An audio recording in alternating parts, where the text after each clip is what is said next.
Assalomu alaykum, hurmatli talabalar. Sizlar bilan ma'lumotlar tuzilmasi va algoritmlari fanidan o'tadigan 4-ma'ruzamiz ma'lumotlarni hashlash algoritmlari.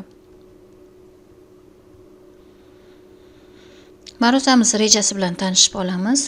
Ma'lumotlarni hashlash algoritmlari hash jadval, hash funksiya, hashlash yordamida qidirish hamda xulosa qismlaridan iborat. Ma'lumotlarni hashlash algoritmlari ma'lumotlarni bir xil uzunlikdagi raqamlar yoki kodlarga aylantirish uchun ishlatiladigan algoritmlar bo'lib, ma'lumotlarni saqlash, qidirish va autentifikatsiya qilishni soddalashtirish uchun qo'llaniladi. Hashlash ma'lumotlarni to'g'ridan-to'g'ri qidirish imkonini beradi. Bu esa katta hajmdagi ma'lumotlar ustida operatsiyalarni tezkor bajarishga yordam beradi. Sizlar bilan bundan oldingi ma'ruzalarimizda aynan ma'lumotlarni qidirish algoritmlarini o'tgan edik. Ma'lumotlarni hashlash bu qidiruv jarayonini yanada osonlashtirish vazifasini, tezlashtirish vazifasini bajaradi. Hash jadval ma'lumotlarni kalit, qiymat juftliklari sifatida saqlash uchun ishlatiladigan ma'lumotlar strukturasi hisoblanadi. Bu strukturada kalit asosida ma'lumotlarni saqlash va ularga kirishni sezilarli darajada tezlashtirish uchun hashlash funksiyasi qo'llaniladi. Hash jadvali odatda quyidagi jarayonlar uchun ishlatiladi: qo'shish, o'chirish va qidirish.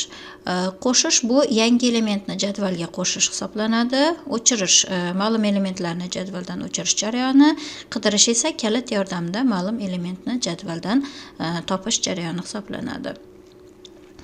Hash funksiyasi berilgan kalitni hash jadvaldagi indeksga aylantiruvchi matematik funksiya hisoblanadi. Hash funksiyasi asosida kalit jadvaldagi aniq pozitsiyaga, ya'ni indeksga joylashtiriladi. Hash funksiyasining asosiy xususiyatlari quyidagilar. Birinchisi tez va samarali bo'lish. Hash funksiyasi juda tez hisoblanishi lozim, chunki bu funksiya ma'lumotlarni jadvalga qo'shish yoki qidirishda har doim ishlatiladi. Ikkinchi, to'qnashuvlarning kamayishi.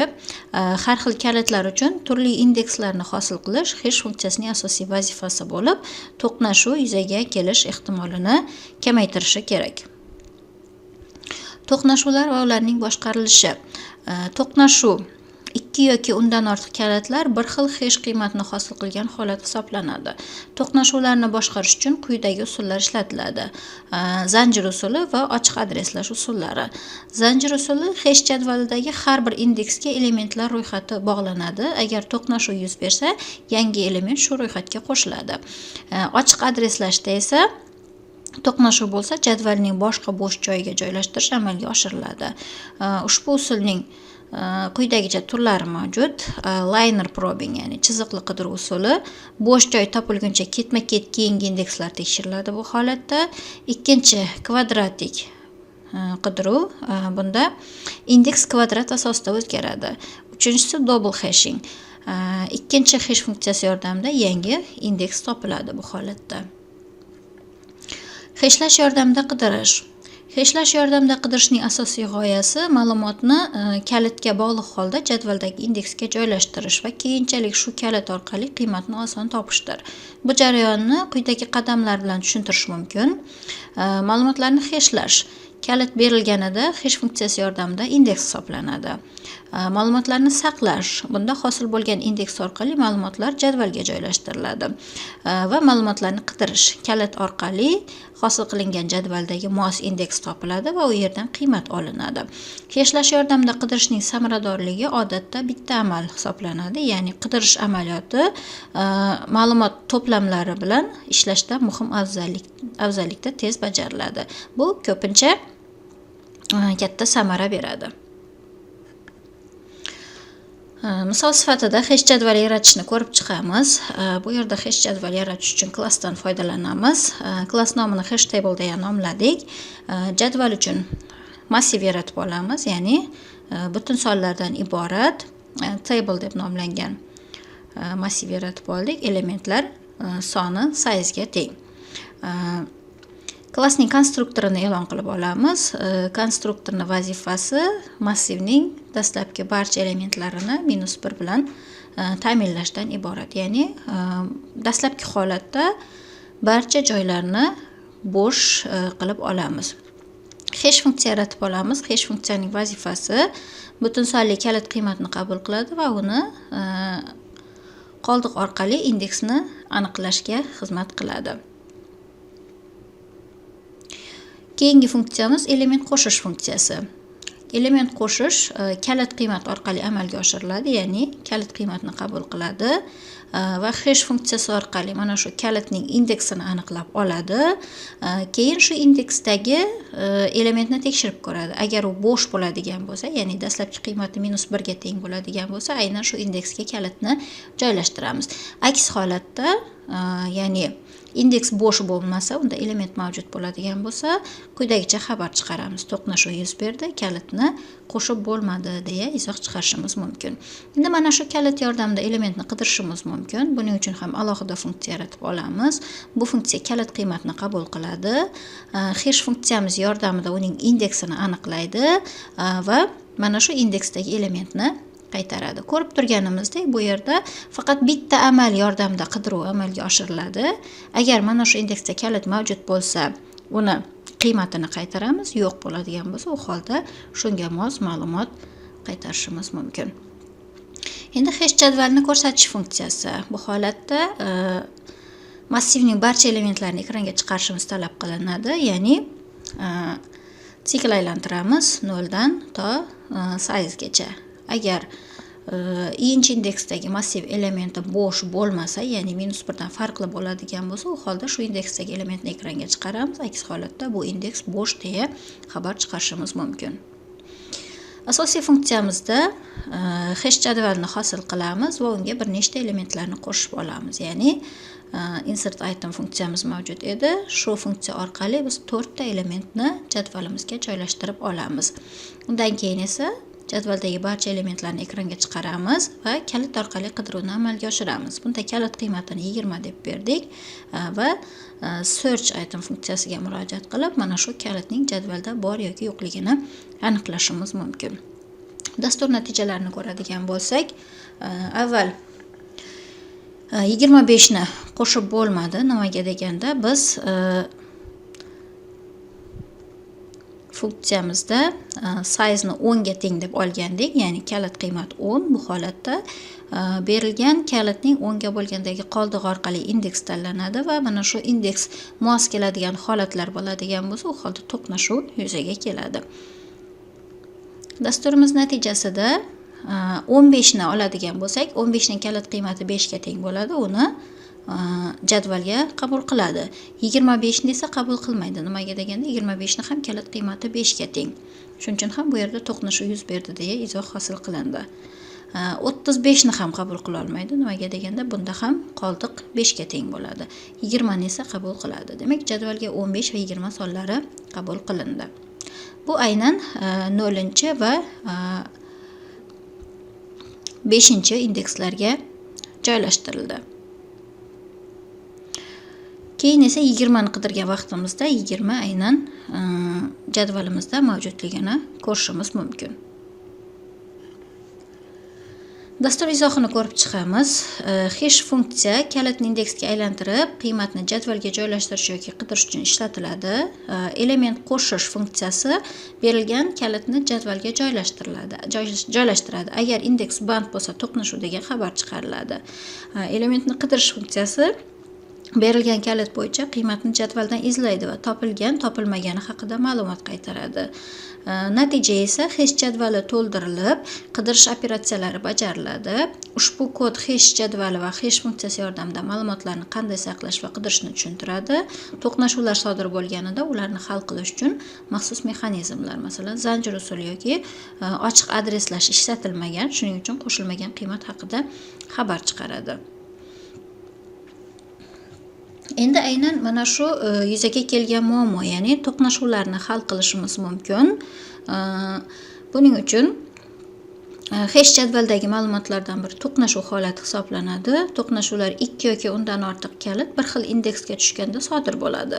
Qidirish jarayonida to'qnashuvlarni samarali hal qilish uchun quyidagi usullardan foydalanishimiz mumkin. Buni avvalgi slaydda ko'rib o'tgandik. Zanjir usuli va ochiq adreslash usuli. Shundan birinchisi zanjir usuli. Zanjir usuli to'qnashuvlarni hal qilishning eng oddiy va keng tarqalgan usuli hisoblanadi. Har bir hash jadvalining elementi boshqa elementlar bilan bog'langan ro'yxat shaklida saqlanadi. Tuzilishi har bir hash indeksi o'ziga tegishli kalit qiymat juftliklarini saqlovchi ro'yxatga, ya'ni zanjirga ega bo'ladi.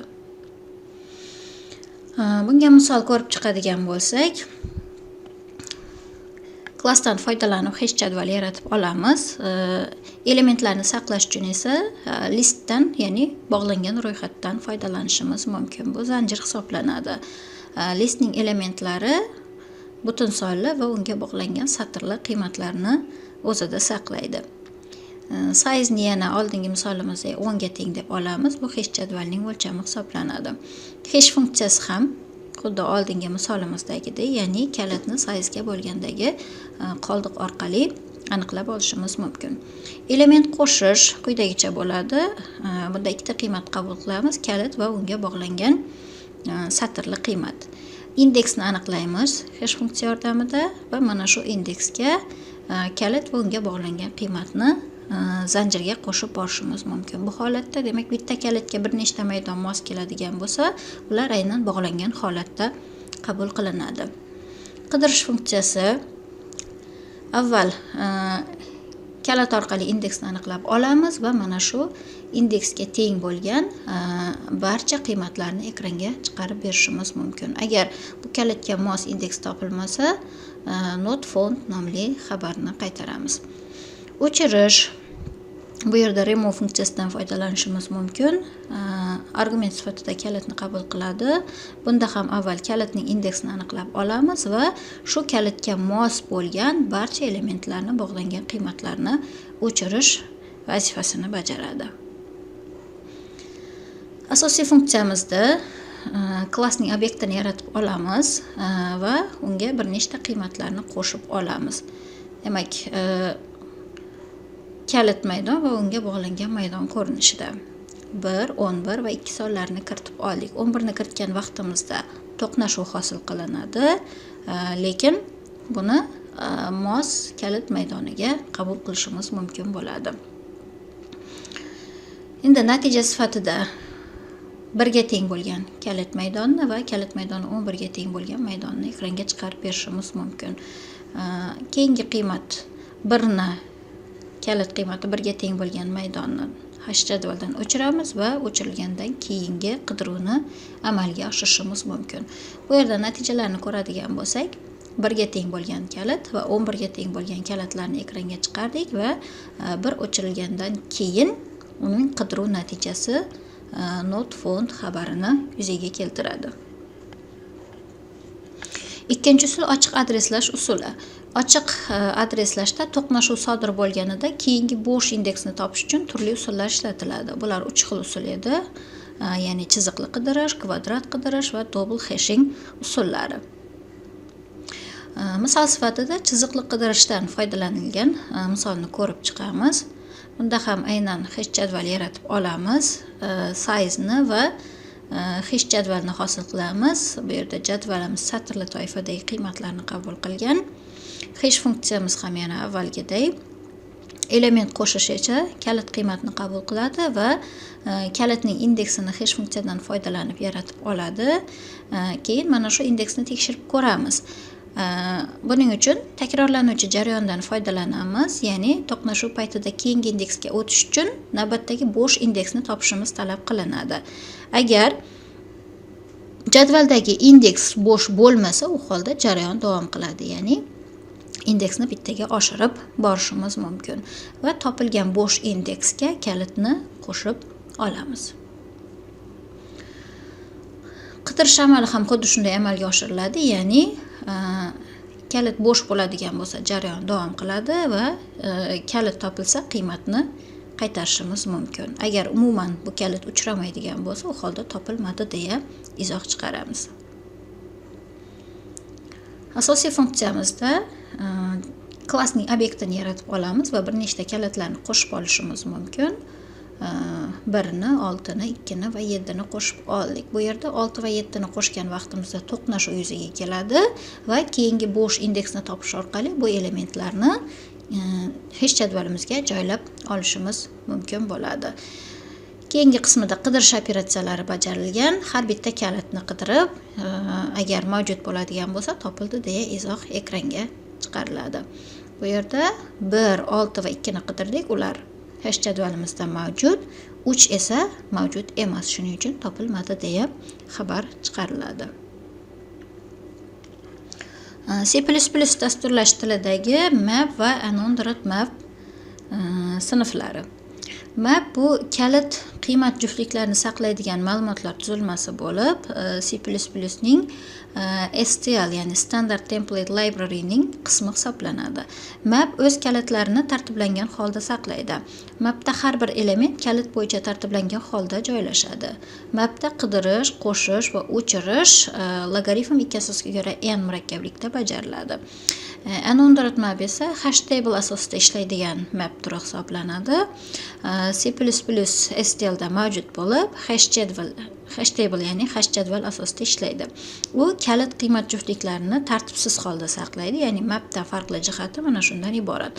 Mapda ma'lumotlar kalit bo'yicha saralangan tartibda saqlanadi.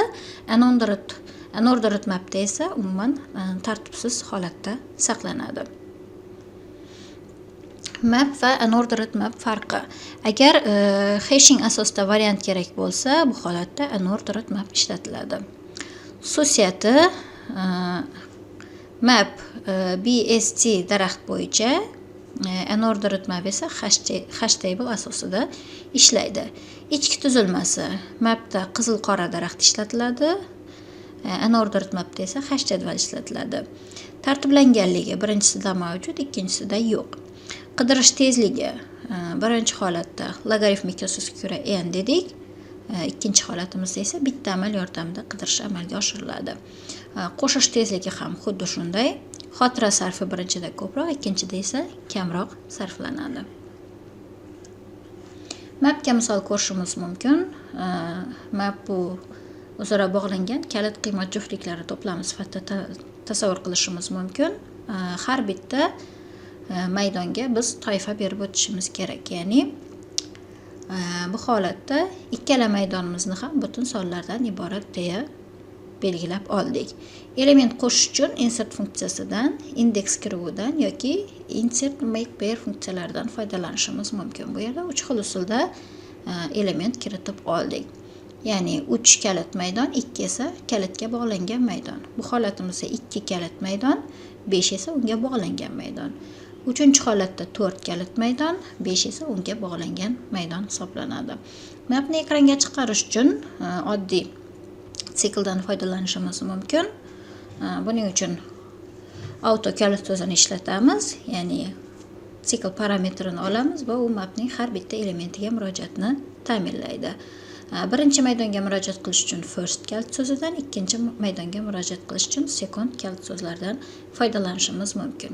Ikkinchi usul iteratordan foydalanish. Buning uchun mapning iteratorini yaratib olamiz va iterator orqali map elementlariga kirishimiz mumkin bo'ladi.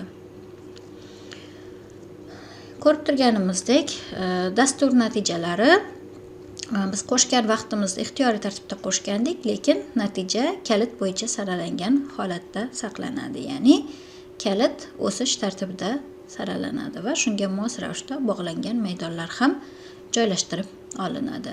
Ikkala holatda ham ekranga chiqarilgan natijalar bir xil bo'ldi. Keyingi misolimizda kalit bo'yicha qidirish berib o'tilgan, ya'ni 4-indeksdagi elementni biz chiqarishimiz mumkin. Bu yerda yana bitta amal yordamida natijani ekranga chiqarib oldik. Ya'ni kalit maydoni 4 ga teng bo'lgan bog'langan maydon. Natija 5 ga teng bo'ldi. Yoki bo'lmasam count funksiyasidan ham foydalanishimiz mumkin. Count funksiyasi aynan mana shu kalitning to'plamda bor yoki yo'qligini aniqlab beradi. Ya'ni to'plamda mavjud bo'lsa, uning sonini chiqaradi, takrorlash sonini. Agar yo'q bo'ladigan bo'lsa, 0 degan natija chiqaradi. Keyingi misolimizda aynan shu holat ko'rsatib berilgan, ya'ni kalit qiymati 6 bo'lgan maydonni chiqaramiz desak, bu yerda natija 0 ga teng bo'ldi. Count funksiyasining natijasi ham aynan 0 ni qaytaradi. Unordered map, unga ham alohida misol ko'ramiz. Bu konteynerimiz ham aynan mapga o'xshash, faqat unda elementlar saralanmaydi. Kalit bo'yicha saralash amalga oshirilmaydi. Buni ham ikki xil usulda ekranga chiqarishimiz mumkin. Natijalarni ko'radigan bo'lsak, mana bu holatda ham umuman kalit bo'yicha tartiblash amalga oshirilmadi. Lekin kiruvchi ma'lumotlar bilan solishtiradigan bo'lsak, aynan kiruvchi shaklda ham olgan emas. Ixtiyoriy tartibda olinishi mumkin elementlar.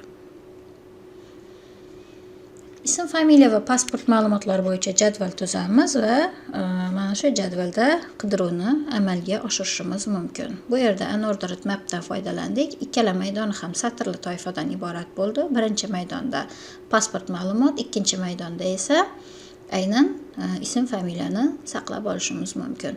Bir nechta ma'lumotlarni to'plamga qo'shib oldik va ma'lum bir pasport ma'lumotni qidiramiz. Agar mana shu qidiruv natijasi mavjud bo'ladigan bo'lsa, u holda shu natijani ekranga chiqarib olishimiz mumkin. Bu yerda aks holdani ham kiritishimiz mumkin edi. Ya'ni shu shart bajarilmasa, u holda bunday pasport ma'lumotga ega odam topilmadi deya izoh chiqarib berishimiz mumkin. Bu holatda aynan shu pasport ma'lumotga ega odam mavjud, bu Boltayev Asadbek. Hashlash algoritmi ma'lumotni indeks orqali saqlash va qidirish imkonini beruvchi usul bo'lib, ma'lumotlar strukturalarida samaradorlikni oshirishda va ma'lumotga tez kirishda muhim rol o'ynaydi. Hashlash algoritmining zarurligi: ma'lumotga tezkor kirish, ya'ni hashlash algoritmi ma'lumotga O1 vaqt murakkabligida kirish imkonini beradi. Bu ayniqsa katta hajmdagi ma'lumotlar ustida operatsiyalar bajarishda juda samarali. Boshqa ma'lumotlar strukturalari, masalan massiv yoki qatorlarda o'yin vaqt talab qilishi mumkin. Hash jadvali esa to'g'ridan-to'g'ri indeks orqali kirish imkonini beradi. Ma'lumotlarni samarali saqlash. Hash jadvalda ma'lumotlarni kalit qiymat juftliklari sifatida saqlaydi. Bu esa juda katta hajmdagi ma'lumotlarni tartib bilan va tezkor saqlashni ta'minlaydi. Ma'lumotlar hash algoritmi yordamida jadvaldagi aniq indeksga joylashtiriladi. Bu esa qidirishni sezilarli darajada osonlashtiradi. To'qnashuvlar bilan ishlash. Hash algoritmlar to'qnashuvlarni boshqarish usullari, ya'ni zanjir yoki ochiq adreslash usullarini ko'rib chiqdik. Bu yordamda bir xil indeksga tushadigan ma'lumotlar bilan ishlash imkonini beradi. Bu turli xil kalitlar uchun bir xil indeks hosil qilish ehtimolini kamaytiradi. Dasturlashda hashlash algoritmi qanday holatlarda qo'llaniladi? Birinchidan, ma'lumotlarni tezkor qidirish. Masalan, telefon raqamlari ismga ko'ra qidirish, foydalanuvchi ma'lumotlarni ID raqamiga ko'ra topish, hash jadvalni qidirishni O1 vaqt murakkabligida amalga oshirish imkonini beradi.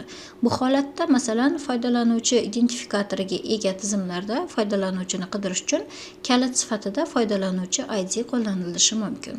Ya'ni ism, familiya masalan takrorlanishi mumkin.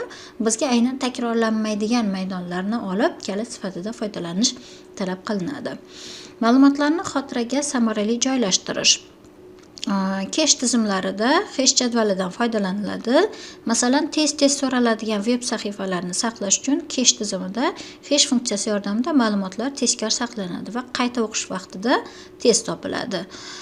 DNS hash algoritmlaridan foydalanadi. Bu orqali domen nomlari, masalan example.com IP manzillariga tezkor ravishda tarjima qilinadi.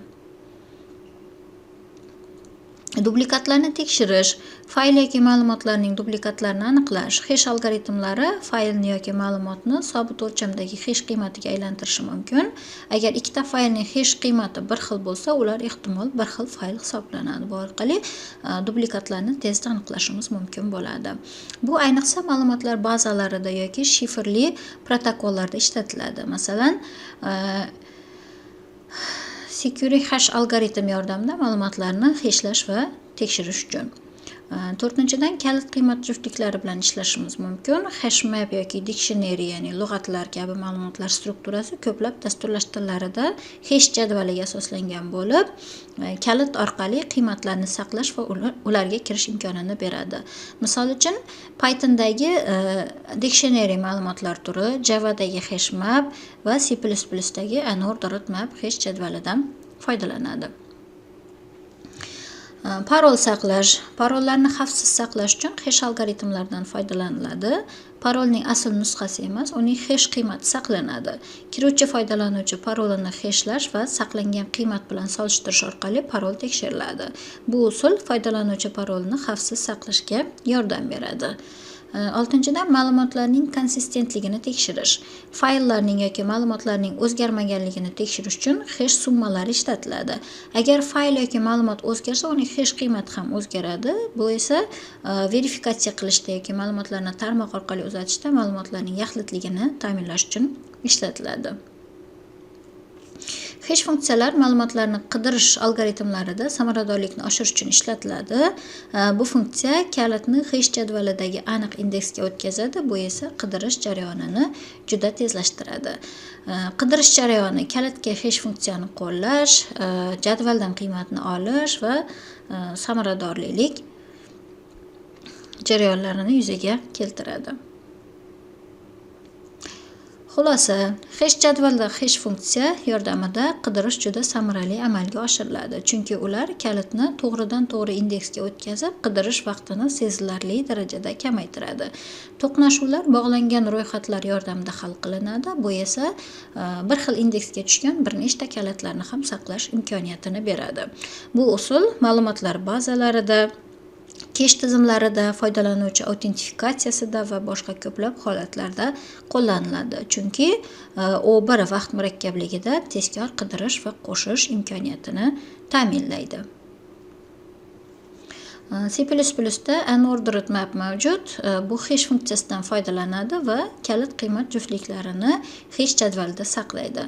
Bu ma'lumotlar tuzilmasi hash algoritmlaridan foydalangan holda tez qidirish imkoniyatini beradi va bitta amal yordamida ish olib borishimiz mumkin. Ya'ni qidiruvni bitta amal yordamida amalga oshiramiz.